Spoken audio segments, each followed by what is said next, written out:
Tender legal tender क्या होता है कि जो फ़िएट मनी है, फ़िएट मनी मैंने पिछले वीडियो में बताया था। फ़िएट मनी का मतलब क्या होता है, दो कंडीशन फुलफिल होना चाहिए। एक तो फिजिकल करेंसी या नोट के फॉर्म में होगा, और दूसरा फिजिकल करेंसी या नोट या फिर डिजिटल कॉइन के फॉर्म में होगा, डिजिटल करेंसी के फॉर्म में होगा, या फिर सेकंड वो वहाँ का जो सेंट्रल अथॉरिटी है, चाहे वो किंग क्वीन या फिर आपका गवर्नमेंट या सेंट्रल बैंक हो, वो इशू करना चाहिए, तभी उसे बोलते हैं फ़िएट मनी।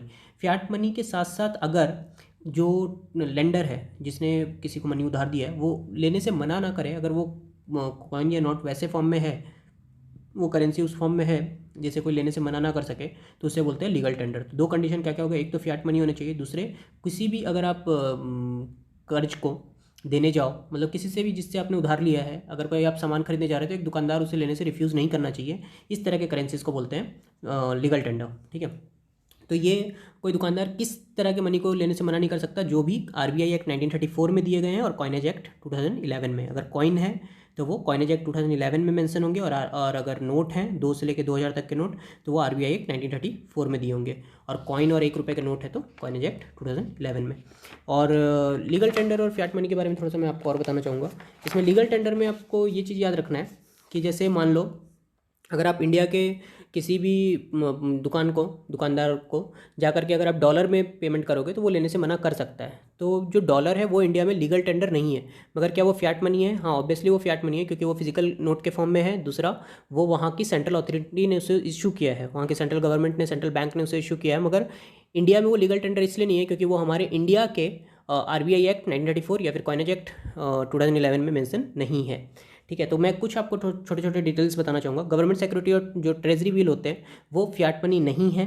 ठीक है, it is not a fiat money, because कि वो फिजिकल फॉर्म में नहीं होते हैं, फिजिकल नोट के फॉर्म में नहीं होते हैं। ठीक है, फिजिकल नोट या फिजिकल कॉइन के फॉर्म में नहीं है वो।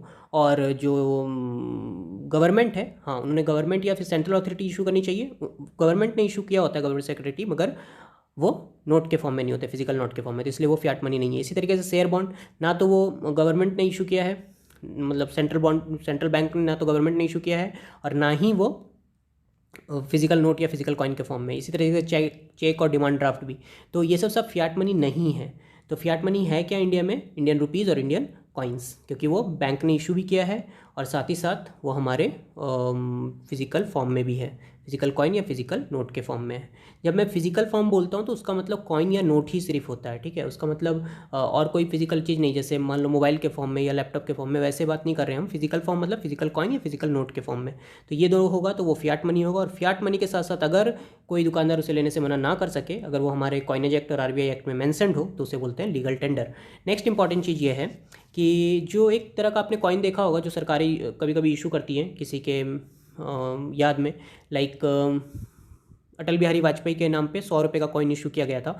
तो आपको पता हो, कॉइनेज एक्ट जो है वो ये पावर देती है गवर्नमेंट को कि वो 1000 तक के कॉइन इशू कर सकती है। तो वो 100 रुपये का कॉइन अटल बिहारी वाजपेयी के नाम पे जो इशू करते हैं उस तरह के कॉइन, तो वो तो एक तरह से फ़िएट मनी हो गया, क्योंकि वो फिजिकल फॉर्म में भी है और साथ ही साथ सरकार ने उसे इशू किया है। मगर वो फ़िएट मनी है, मगर उसे कोई दुकानदार लेने से मना कर सकता है, क्योंकि वो हमारे कॉइनेज एक्ट में मेंशन नहीं है कि उस नोट को उसमें मेंशन नहीं किया गया है। अंडरस्टूड?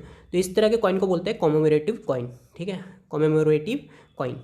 नेक्स्ट है, अगर आप मान लो कॉइन, अगर एक दुकान में आपने कहीं से आपको कार खरीदना है और आप 1-1 रुपये का कॉइन लेके 5 लाख रुपए का 1-1 रुपये का कॉइन लेके जा रहे हो, तो क्या वो दुकानदार लेने से मना कर सकता है? हाँ, बिल्कुल मना कर सकता है, क्योंकि कॉइन में लिमिटेड लीगल टेंडर है और नोट में अनलिमिटेड लीगल टेंडर है। ठीक है, तो कॉइन में लिमिटेड लीगल टेंडर है, कहाँ मेंशन किया गया है? कॉइनेज एक्ट 2011 में। कितना लिमिट है वो मैं फटाफट आपको बता दूँ। ₹1 में है 1000 रुपये तक का। 1000 रुपये तक का अगर आप 1 का नोट लेके जाओगे या 1 का सिक्का लेके जाओगे तो मना नहीं कर सकते, मगर 1000 से आप ज़्यादा लेके जाओगे तो वो दुकानदार लेने से मना कर सकता है।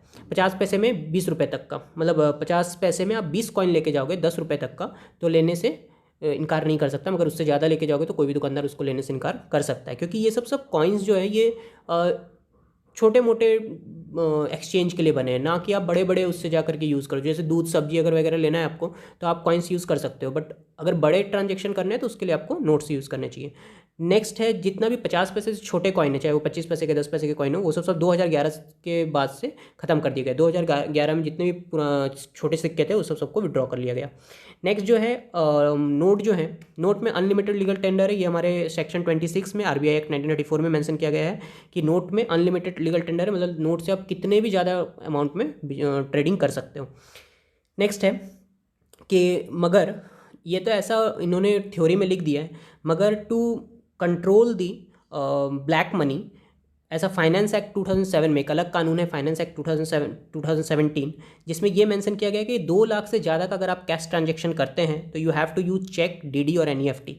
आपको चेक, डीडी और एनईएफटी करना पड़ेगा, जिससे आरबीआई आपके ऊपर नज़र रख सके कि ये पैसा कहाँ जा रहा है। ठीक है, अगर 2 लाख से ऊपर कोई कैश ट्रांजेक्शन करना चाहता है तो उससे चेक, डीडी, एनईएफटी के ही फॉर्म में करना पड़ेगा। 2 लाख से ऊपर का ट्रांजेक्शन वो नोट के फॉर्म में, फिजिकल फॉर्म में नहीं कर सकता। ठीक है, मगर थ्योरी के लिए, एग्जाम पर्पस के लिए हम क्या याद रखेंगे कि 2 लाख मतलब जो थ्योरी में इनके आरबीआई एक्ट 1994 में सेक्शन 26 में मेंशन्ड है कि we can do unlimited legal tender with the help of note और limited legal tender with the help of coins, जो कॉइनेज एक्ट 2011 में मेंशन है और उसमें आरबीआई एक्ट 1994 में मेंशन है। Okay, thank you.